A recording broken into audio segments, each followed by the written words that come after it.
Thank you for joining this Privy Live. What's up, everybody? If you have questions that you want to voice and not just type in the chat, just go ahead and click the button to raise your hand. All right, we got one. Do we need to have an LLC to do deals with Privy and an agent? No, you don't. It's really up to you how you run your business and how you structure your business, mostly for tax purposes on how you are receiving that income. I just want to put a time out, make sure you guys know I'm not a CPA and I'm not giving any type of legal or tax advice. Not required, but certainly recommended. Right. Okay, thanks. Yeah, no worries. Thanks for coming on, Isaac. All right, next one, John. Thank you for having me. Need to just ask the question. I was going through some deals today, believe it or not, in the Tampa market. But I'm finding that there's a lot of off-market deals, and I'm trying to find out, how do you figure out who is selling it? When you say off-market deals, what do you mean exactly? Well, it just says third-party MLS is what it says. Yeah, great question. Okay, when you're in an area that Privy doesn't have access to the MLS data yet, number one, hold on. They are working on getting a lot of this MLS data, so it should be soon. But in the interim, what I do is, we know that it's active. All I'm going to do is highlight the full address. I'm going to search and pull it up here. Okay. And so I just know Zillow really well. So I want to make it clear, you're going to be searching for everything in Privy, right? So we have to find the deals in Privy. But if we do find one where we don't have any details on it, actually, here's a quicker way. You can right click and do what I did, or you can go to that listing here, right? And it'll give you that information. All right. There, yeah. I sure appreciate your help. Awesome, I'm glad I could help. Let's see, who do we have next? Is it Lynn? Are you next? Unmute yourself and let's see what you got. How do you eliminate the comps that you don't want? Okay, your question is, how do I get rid of properties where I don't want anything with built before 1960 or has a smaller square footage or bigger square footage? Is that right? Okay, great. So there's a couple ways that we can do this. So the first way is, actually, I need to get rid of this. So what you can do, it automatically sets a delta, meaning a margin for the square footage. Okay. Here, when you go into settings, it's going to pull this box up here. So if you don't want any delta, right? If you want it to just be right at 660, okay, with 0%. Obviously, we want a little bit of give, right? You can still comp, within a certain percentage, right? So that's why they say 15%. Right. But you can select bed, bath counts, your sold range, for a timeline right there, and lot size. Okay. Okay, so that's the first way. Okay. The next way that you could do it, if you wanted to, and I'm going to give you a caveat of this one at the end, so just bear with me here, but there is this little icon, right? Mm-hmm. Right here. So what you could do is you could actually hide these so that you don't see them. Those are hidden now. The problem with doing that, why I tend to stay away from that, is if you were going to be comping, say, another property right near there where that comp may have been applicable, you won't see it again. That's why you wouldn't want to do that, is because they aren't going to show up on further searches. And obviously, if you're in a market for a while, you're going to be seeing some of the same comps. Okay. Right? And so you want those viewable. But does that answer your question? It does, but also at the bottom as well, does that have to do with when you remove the eye, hit the eye icon there, it also, on the left side, the lot size to your right, will it also eliminate the properties that I don't want to see as well? Or do I still have to deal with your delta setting? So what this is going to do is set the parameters for what you see. There is a third option, I guess, if you want. If you click on any of these, they're going to reorganize themselves. But I like to do the most recent comps, right? And so out of these, if I don't want to see them anymore, I can kind of bring them down here so that I know, okay, I'm just looking at these first 6. Okay. I didn't know that either. There you go. All right. Okay, you gave me some good nuggets there. Yeah, good. Anything else? That's it. I appreciate it. Awesome. Wait, one more thing. Okay, yeah. When would you say it's time to change a market? If you pick one market that you just really killing it in and you're oh, okay, it's time for me to change. At what point do you make that decision? Well, I would ask, what do you mean by change? Like just leave completely or open up a new one? Oh, go to a new market. So there's a couple of variables you have to think about, right? Because when you go into a new market, you may not have buyers in that market. You may not have boots on the ground in the form of like an agent or some friend or some partner out there that can go and do your walkthrough for you. There's a couple different variables that you'll need to kind of set in motion first before you open up a new market. So it's not necessarily about, when you're ready to leave one, because I don't think you should ever leave it if you're doing well. It's just, do I have the infrastructure to get deals done in the new market? Have I done the research and getting the background information that I need to actually get good deals? Okay. That makes sense. And, the way that Brad manages Privy within our business is it's the front end work of creating the lists that we're working through, takes about a day to do. But once you've done that, literally managing each market is maybe no more than 30 to 60 minutes a day where you're just going in and pulling all of the new stuff, the changes that have happened from yesterday to today. So you can create a world and a process. And if you want to learn more about that, there's a link to our Privy playlist on our YouTube channel where Brad actually goes through that whole process. And once you've refined that, you could spend 20 to 30 minutes every day just checking on any of the changes that have occurred in the last 24 hours. That's in any market? In any market that you want. Wow, you guys are the best. Thank you. Yeah, thanks for bringing that up, Chris. Yeah, if you haven't already, we do have a YouTube channel ourselves. Benson said we should push to you guys. That gives you a lot of great value. Real estate investing made easy. I have a entire training series on my process that I use for Privy to manage multiple markets, make sure no deals are slipping through the cracks, and getting through, hundreds of different properties and comping those to see whether or not we should spend any more time on them. And we will move on. Okay, Michael Knight. I'm brand new Privy and I'm working with the astro flipping community, and I'm only about 5 weeks into them. There's a lot of resources for understanding how to kind of navigate and learn Privy.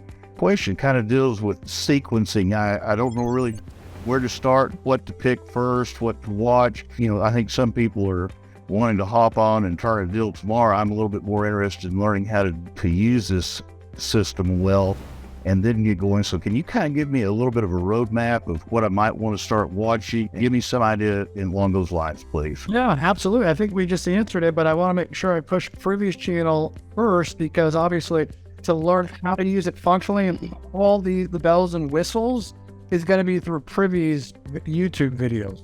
Okay. Benson does a really good job of running through it. And obviously they made it so they know all the little Easter eggs that the program has to offer. So definitely stop there first, go through that process. That'll tell you what dials to turn and what they do and all that stuff. And then when you're done there, hop on over to our channel, Real Estate Made Easy, and I'll show the exact process that I use within the system. And that's going to give you, it's given us great results. I think it's probably one of the most efficient ways to find deals and follow up with agents. Clive Diaz is next. You could point me to a video training that has to do with how do I engage the real estate agent without screwing up the deal or scaring them off as a new investor trying to lock something down. Yeah, great question. So you want to know how to talk to the agent? Yeah, pretty much. I've heard some people say, that agents don't care for wholesalers. And I don't want to go in saying I'm an wholesaler or, use the wrong terms and then lose their interest. Absolutely. Yeah, there's no requirement for you to say you're a wholesaler on the front end. I would probably, stay away from that because there are a lot of wholesalers that have given us a bad name. They don't know their numbers, they lock up properties, they waste people's time. So we've got a bad stigma. So yeah, I would stay away from that term specifically. As far as talking to agents, how you're talking to me right now is great. You're doing great. So we don't currently. I know Jamil has a lot of great content on speaking with agents, and we will be putting out content in the next 15 to 30 days on how to communicate with agents. To Brad's point though, as much as I wholesale deals all the time, and that's primarily a lot of what we do, I never refer to myself as a wholesaler. Wholesaling is simply one exit strategy in a multitude of exit strategies. Think of golf, right? Like you don't just go out on a golf course with just a 9-iron, right? You need a whole set of clubs. So I'm an investor. I just happen to really like the tool that is wholesaling. I'll pull out other tools when it makes sense, but I'm always going to just refer to myself as an investor. And if they're like, well, what's your plans with it? Like, well, my plan is to close. Yeah, that's my intention, is we're going to close this transaction and get you paid. So what's the best way we can do that? Yep. Yeah, I mean, ultimately, realtors looking out for the interests of the seller and they want to get their commission.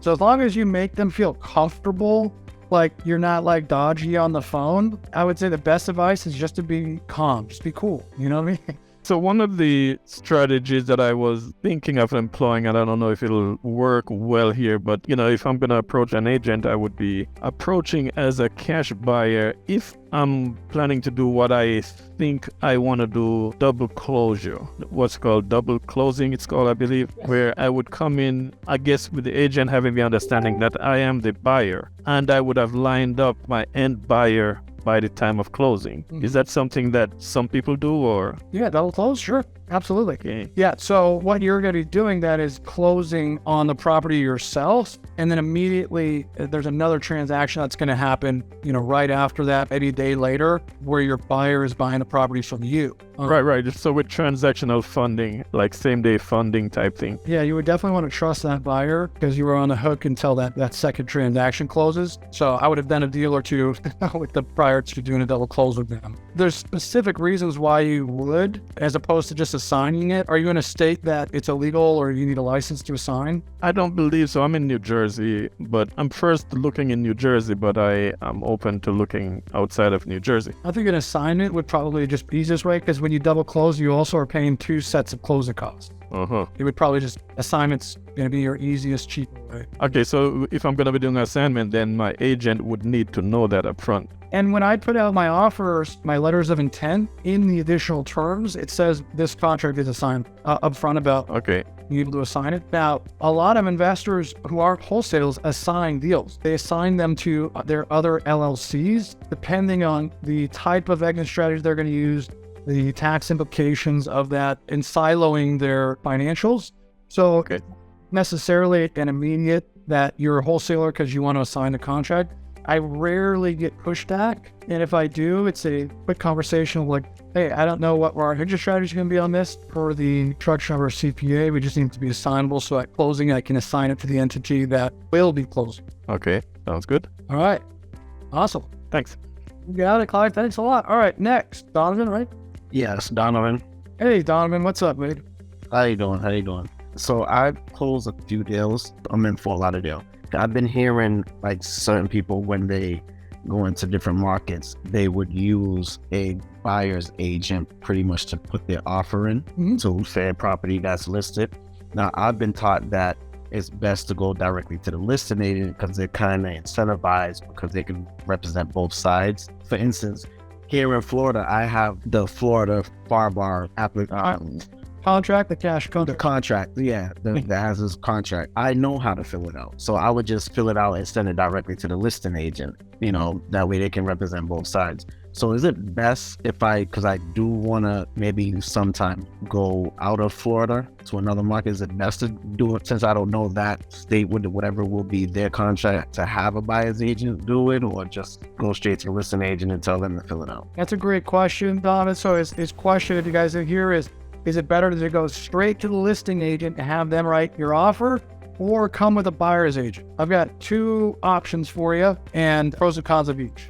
So the first option is, yes, if you want to incentivize the seller's agent, who's going to essentially double end the deal when you bring your offer to them, that's absolutely a great play. They love that, and they're going to be incentivized to push your offer for you because they are your agent as well. And most of the time, that's what we do as well. So if I'm working a market, I'm new to it, and I'm trying to build a relationship with, boots on the ground with an agent that's in that market and that maybe has buyers that can buy deals from me. If I'm trying to build a relationship, throw them a couple to write my offer on so that they get paid on the commission, and then they'll be incentivized to bring me buyers and bring me deals as well. And that way we can have a two-way relationship. So we do that too, to kind of build relationships with some of the agents in newer market. Got you. Okay, so yeah, that would make sense too. So that we kind of have like a bird dog out of them and sending you deals and stuff afterwards. Yeah, exactly. I mean, somebody's getting paid for that commission. It might as well be somebody that's working for you,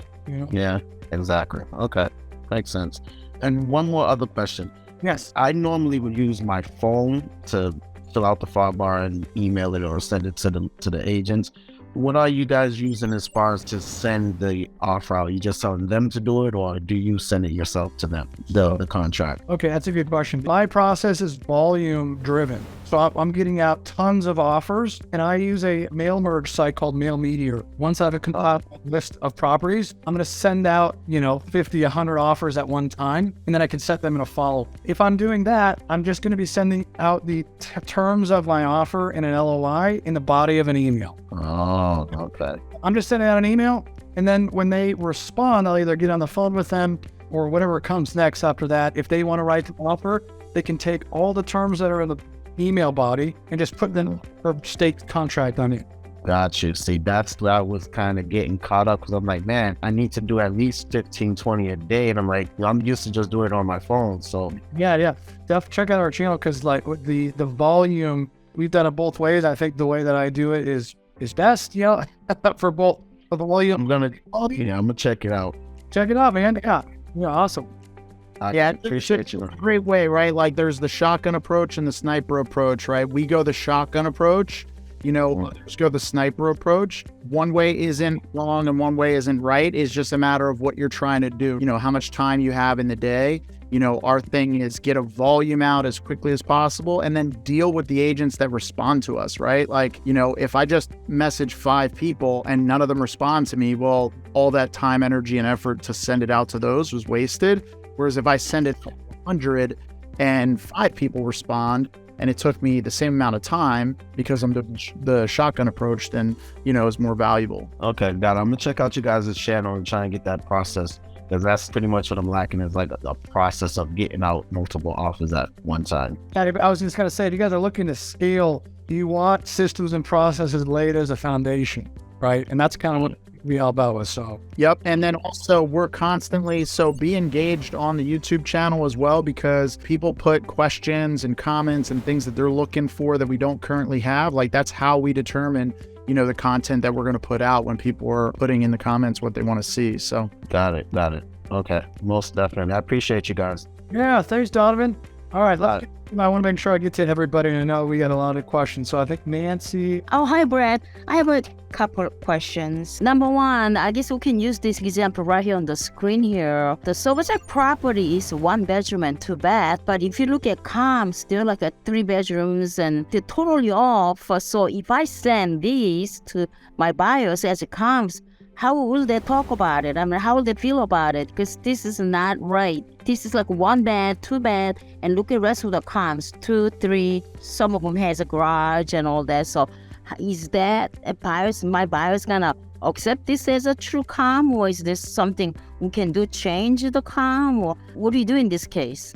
Yeah, I would stay away from this property. That's really small, 1 bed, like you can't change the comps, the comps are what they are. And so what you can change is the property you're looking at. So I can't really speak to what your buyer's buy box is. I think that's a conversation you just need to have with them to see like what percentage of ARV are you buying at? What rehab costs do you account for? Is there anything else I need to know about what you want so I can bring you deals that are actually going to look good to you? All right, because this totally seems to me, this is just not the right comp to me, but that's what it says here. You're asking, and the program is just showing you what's out there. If there's no 1 beds out there that have sold in this time frame, then this I can show them. apparently the person who owns this house has to go to the bathroom more often than they have to sleep because Okay. I that could be an error, but ultimately the point Brad is making is, especially if you're wholesaling deals that people actually want to buy, that fix and flippers, investors want to buy, right? And so like, am I going to wholesale tiny homes? I mean, maybe I might, but like chances are I'm probably not, right? Like, so the general buy box that you could pretty much guarantee you'll find buyers for is going to be 2-bed, 1-bath, 3-bed, 1-bath, 3-bed, 2-baths, in that 1,000-1,500 square feet. If you stay in that kind of neck of the woods, pretty much going to have, a good time. But if you're only looking at 6-bed, 4-baths, specific buyer for that type of thing. Same thing with this 1-bed, 2-bath. Okay, I gotcha. My second question is, you said that when you're making an offer, you use a letter of intent. Will the agent that I'll be talking to have this letter of intent, or how do I get a hold of this? My letter of intent is just an email. So the template goes out in the body of the email. My terms are written exactly the same for every property I have. If the seller is open to your offer and you're moving forward, the agent, and Donovan was kind of hitting on this point, is that if they're ready to go, they're going to ask you, do you have an agent? To which you're going to say, no, would you write my offer for me? And what that means is they're going to represent you in the transaction. They love hearing that. They want to represent both sides, right? So they're getting paid twice, usually. Right. So if they're writing your offer, what that means is they're going to put your terms on the state contract that you're in, present it to the seller, it will get signed, and then you move forward. So you're saying that we don't need to use for intent? A letter of intent it's a formal name for an informal process. Like, it could be a telegram, it could be a Facebook message, it could be an Instagram message. It is literally just some sort of document stating your intent to purchase and what said terms of that purchase might be. What I would do is, if you're using whatever email account you're using, type one up and then save it as a template. It's literally, I'm looking to purchase the property. Here's the purchase price. Here's when I can close. Here's, Oh, okay. So what he's showing you right now is part of the package that we offer on our YouTube channel, like a dozen templates, follow-up messages, with our underwriting tool. And you can see that on the YouTube channel in series. Gotcha. Okay. All right. Thanks very much. I appreciate it, Brad. Oh, welcome. Thank you. All right, we got James French up next, fellas. Club 2.5. Good. Thanks for having me. I appreciate it. Yeah, man. Thanks for popping on. Basically, what I'm doing is I'm really focused at pre-foreclosures. I'm doing door knocking. I've actually had Privy, if I sound bad, but I've had it for a few months, but I really haven't used it. I mean, I've tried to use it a few times, and what I've noticed is with the pre-foreclosure, I guess I'm getting some different information from Privy than what I'm getting like anywhere else. Like, I got some lists from either a title company, and I got a list from another associate of mine, but I was trying to use Privy to get pre-foreclosure lists, and actually I went down to the county as well too, and so I'm definitely getting different stuff from the county. When you say different stuff, what do you mean? Different addresses. Just like additional addresses?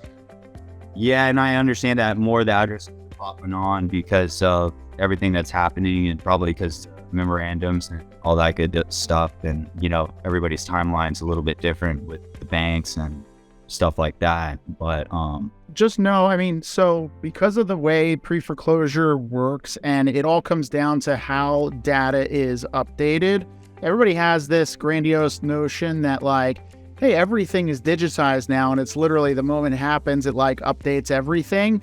But people will be shocked at how much of that data is actually manually entered. Like, the bulk of that title data actually gets offshore to like the Philippines and other countries, and literally there's VAs just manually entering all that stuff. And so it depends on where you're getting it from and how quickly they're recycling the information or refreshing the information. So you could have variables, in different places, PropStream, Property Radar, Privy, all over the place. Gotcha. Okay. So do you feel, is Privy a good one? Can you see if you can pull up some pre-foreclosures in the San Diego area? What's kind of like your buy box, or what are your kind of parameters you're setting in here? Honestly, I'm just going after anything that's pre-foreclosure. I don't really have anything that's set up in a buy box. I'm just trying to go after everything. I don't know if Privy is the best source of pre-foreclosures, especially in San Diego. We use another tool, Property Radar, very often for our pre-foreclosures. So it only pulled up 5 of them? You might have to click sold.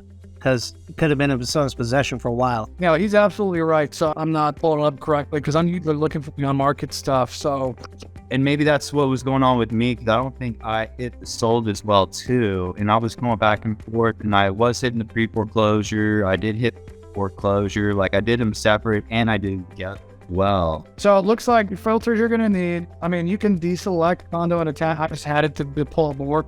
And then you're going to pick up sold, and then anything, obviously you're going to want to select as well, right? Because those are going to be people who are trying to sell already anyway. And then you're just going to run that. Okay, so that'll give you your most comprehensive list. Gotcha. Okay. And then you can just run through it however you do. Like I said, I have a pretty built out process where I use the lists function.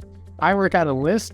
So after I've done a search, what I'm going to do is I'm going to go to list view here. I'm going to select all my properties, and then I'm going to add them to, in this case, this will be, San Diego foreclosures. What I'm also going to do is make sure that I have added all of those to my San Diego foreclosures list. And I'm just going to work out of there and run my normal process. But the other thing that I want to do when I do that is I want to save this search. Okay, this is key. Okay, because when I save my search, once you run it, save that, whatever you're naming the list dropping into. Because what'll happen now is when I select, let's just go, we'll go San Diego County. When I select the folder I want to put it in, I'm going to say I want these searches to be sent to me every day. So anything that's popping into this list, I'm getting that updated every day. Oh, wow. And so that's what I was talking about with, I think it was Lynn, about the new markets. So cleared out a market, and I've cleared this list. When I've cleared out this list and I've gone through and because I'm just going to work out of here and I'm just going to run through, do the comps make sense, right? And then I'm just building that, offer list. Once I've cleared it out, now all I got to worry about for that market is anything that's in my emails. So I don't have to run the search ever again. And also every time he goes in, like especially for listed properties, if he goes in and he's got some that are in pending, and then he'll go in and check those from time to time. And instead of it being, I forget what color it is for pending, but if it falls out of pending, you'll see that color indicator on the list, and then he can go and make an offer. Exactly. Yep. So if I'm going in here, I'm saying, oh, I need to hit this agent back up because it was pending at one time and now it's fallen out. The contract fell apart. So now I can go back to that agent and ask them if they're ready to go. Gotcha. Okay. All right, Claudia Brown, you are up. Come on down. So I think I'm doing something wrong as when I do a search and I use different zip codes separated by comma, it's not working for me. Okay, what zip codes are you using? I have a bunch. I mean, I'm looking for homes, let's say in Atlanta, and I have a specific zip code, so in Las Vegas. So let's try 89, 108, 121, 89, 121, yeah, and 89004. Yeah, those are Vegas. Okay, we'll just say 60%, right? What's your buy box? Is this okay? Yeah, because I try first one by one, right? So I make sure the data is correct. So I do each zip code first, then I put it together, because how do you know that you have three? You might just have one there. So I double check the data. So I do each one individually, then I aggregate it. Because sometimes I have a bunch. I don't want to be doing one by one. So it looks like I was able to do it with two. Yeah, you see, they kind of all the same. I don't think that's working. Is this how you search, Brad? I don't do multiple zip codes, but what I would say is if you were going to run... My question is, are those zip codes like directly connected? Yes, they are connected. Like I just give you three, but the ones that I'm looking, they are clusters. So I have the zip code, let's say for the North Las Vegas, but I don't want all North Las Vegas. I know the ones I want to be at. So I try to close them together. And I asked one time Benson, and he says that I could do that by doing commas, but I don't see it working. My answer to you would be to search one zip code. Okay. Criteria, right? And then save your search, right? Yeah. And then just replace the zip code, yeah. Somebody asked why would I want to do that to save time, because we're doing a bunch, but I like that, yes. That makes sense. Okay, so we'll save it. So now I'm going to take all of my properties then, and then what I'm going to do is I'm going to drop them into a list. Then you can do that with all of your properties. And then what'll happen is each one of those will come in one email. So all the lists, so you can take a look here, like all of the properties, like all these markets. Okay, I've got a bunch of markets that I'm looking at, but they all come in one email. So once you clear the list, all the properties for every list that you have they're all going to come in one email. And I think as far as like compartmentalization, just for tracking purposes, I think it would be better for you to just search by zip code. Okay, sounds good. Here's one thing to note. If you go through the process of creating all those lists and you're not managing it daily and cleaning it, it is going to balloon into something that you're going to want to beat your head against a wall to try to go through it and find stuff in. So just make sure you're constantly clearing out the garbage data. Yeah, like in MLS, and a realtor here. So in MLS, when we create portal for people, that's something that is very common to do. Is that instead of searching by entire city, we search by putting all the zip codes together to put their portal. Gotcha. Yeah. Thank you. You got it, Claudia. Thanks for popping on. Nice. Aaron. Hi guys. Yeah, I'm really glad to have you guys on today, trying to get a perspective on how you close deals. I'm really suffering from analysis paralysis and a bit of fear. I'm working in Southern California and I'm finding things that I think are deals. The title of the email today was reverse engineering.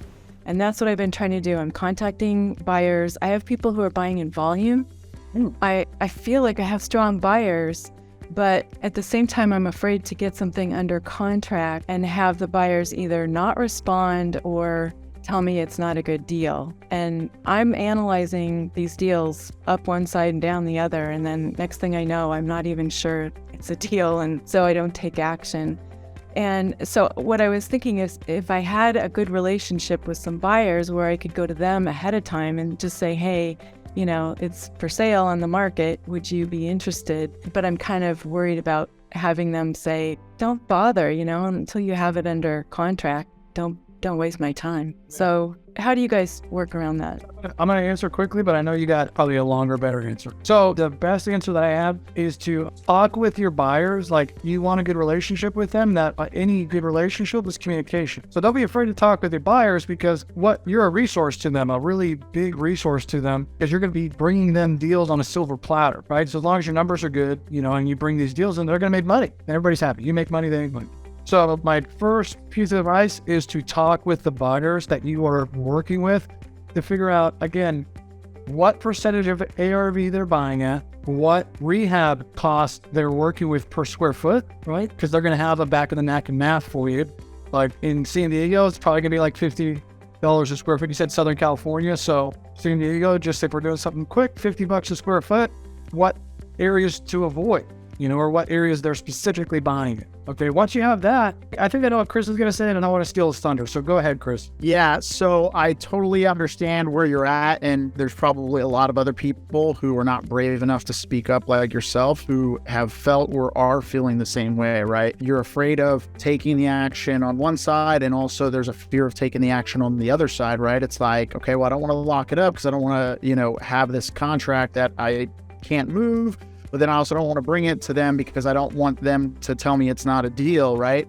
And, just know that real buyers, real cash buyers are not going to go around you. Now, keep in mind with on-market deals, these are deals that everybody has access to. So if that buyer has a process where they make offers to MLS-listed properties, then they're probably going to make offers to those properties as well. So, first, try to understand, okay, does your buyer actually market to MLS, listed properties? Are they going on the MLS and scouring for deals themselves, or do they, only work with wholesalers? That's one question to ask. The other thing is, with regards to getting under contract and being worried about not being able to sell it, the worst thing that could happen is you back out within your inspection period and you lose nothing, right? So especially here in San Diego and Southern California, we typically are shooting for a 15-day inspection period because we know that, 15 days, if I can't sell it in 15 days, nobody's selling it. It's not a deal and we're going to have to renegotiate, but it gives us the opportunity to get it out there.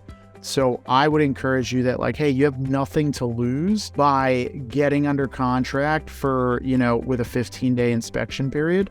And then come in low with your EMD. I don't know if you've been concerned about the EMD amount. I know agents are typically, is that something you've ever run into where you were like struggling with the EMD? I haven't gotten that far yet, but I know there are gator lenders if I don't have the EMD myself. I'm curious as to the amount that you guys typically put down. Yeah, so for off-market offers, we're typically putting $250 down. Even in San Diego, like we made $230,000 on a wholesale deal in Cardiff on one deal, and we put $250 down as EMD, and that was off-market, right? It's a lot easier to do that for off-market.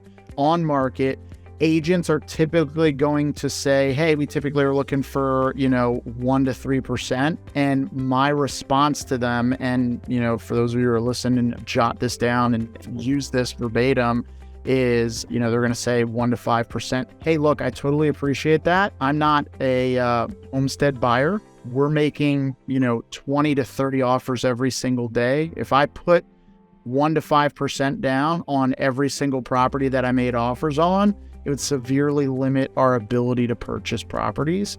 Our standard is $250 to $500, but we'd be willing to come up to $1,000 if we can move forward at that. And usually they're going to be like, all right, yeah, that's fine. I get it. Yeah, exactly. So really just network more with your buyers, understand what it is that they're looking for, and, just actively target those things. And just know that for on-market deals, you're going to want a sizable discount to make sure that you're getting under contract at a number that they're going to want to buy it at. What do you consider sizable? That is a loaded question. It all depends on the price of the property, right? What's the ARV? If it's listed at $700,000, right? If you get, put it this way, if you got a property under contract for $10,000 under what it's listed for, do you think I, as a seasoned sales rep, would I be concerned about if it falls out of escrow with you, me being able to get that $10,000 discount, if not more, because arguably you're going to be trying to mark it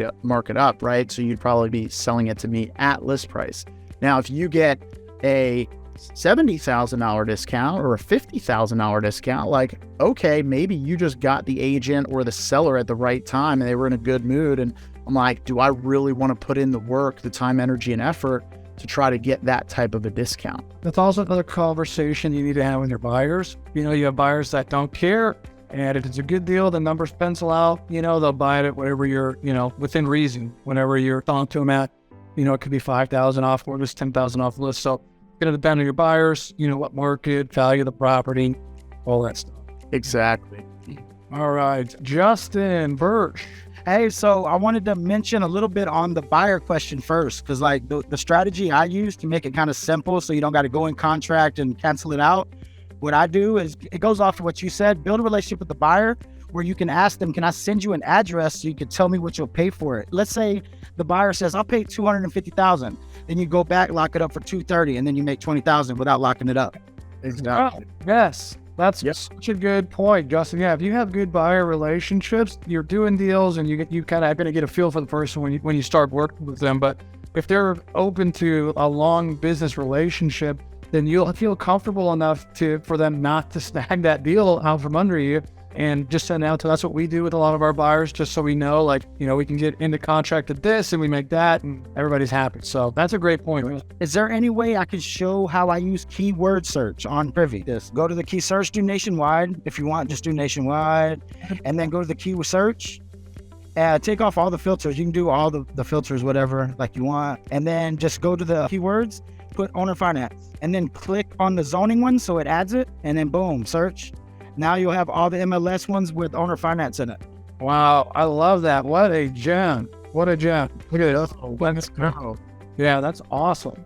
Can't be giving out all the secrets, Justin. Come on. This is the place to do it, though. This is the place to do it. This is awesome. And you can even switch it to fire damaged, and then you'll have all the fire damaged houses, or VA loan, and then you might get a VA loan, stuff like that. Love that. Yes, that's great stuff right there, guys. Thanks, Justin. All right, Joe. Hey, how you guys doing? Hey, good, man. How are you?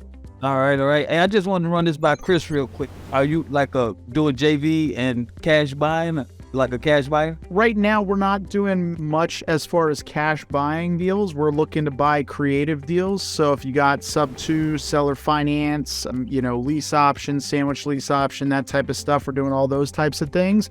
We will JV. So obviously my nickname is Chris Closes Your Deals. So, for those who need help closing deals, I can get involved and help with closing deals. And then we also have a pretty built out system for dispositions. So if you need help dispoing deals, we can help dispo deals as well, or both. Cool. That's what I wanted to know. You'll be hearing from me. Awesome. Yeah. Shoot me a text, hit me up on Instagram, YouTube, wherever, carrier pigeon, you name it. Nice. We'll jump into the chat real quick because I know there were a few questions. Cheryl asked, do you need EMD if you are signing a deal and or proof of funds? Typically if you're on market side, you're going to need proof of funds, and you will need EMD when you go into contract, no matter on or off market, for that contract to be binding. Unless, of course, so one strategy that some people use is they'll put the EMD is due at the end of the inspection period. That's another little pro tip that you can use to never have your EMD at risk unless you've already found a buyer and move forward. And even in that scenario, you don't necessarily need to put EMD, because if you get a buyer and you get an assignment agreement signed, you can just have them fund EMD, and that acts as your EMD. Yep, awesome. So Jay asked, if you're in a virtual market, how do you get them the EMD, particularly if it's due sooner than the total inspection period? EMD just goes to title escrow. So you open wire transfer. Yes, wire. Yes. Good point. You guys have to pay for inspection during your due diligence time. No, if you're assigning if you're assigning a deal, what you're going to do typically is negotiate with the seller, get under contract, and then what you're going to do is market that out to your buyers, and then you're going to line up your buyers to do their inspection. So they're going to actually be the ones that go to the property. They're going to be doing the inspection, right? They're going to be checking the property condition, getting their rehab budget, and then they're going to get back to you with a buy price, hopefully more than you have it under contract. Yeah, inspection is not necessarily a formalized thing. You do not have to have a formal inspection. It's just your inspection period. That can be just a visual inspection. You don't need to pay an inspector. You could, but yeah, you don't have to. For those of you guys who are, just getting started, or you're, well-versed and, maybe closing is not your strong suit and you need help closing, we are rolling out a JV partnership where we will partner and JV on deals with you, help close your deals, as well as dispo your deals. And if you've got creative deals where we can cash flow and you're looking for buyers, we are looking to buy all over the country creative deals that we can cash flow. So feel free to hit us up. Thank you guys so much. Appreciate it. Get out there, close some deals. Subscribe to the YouTube channel.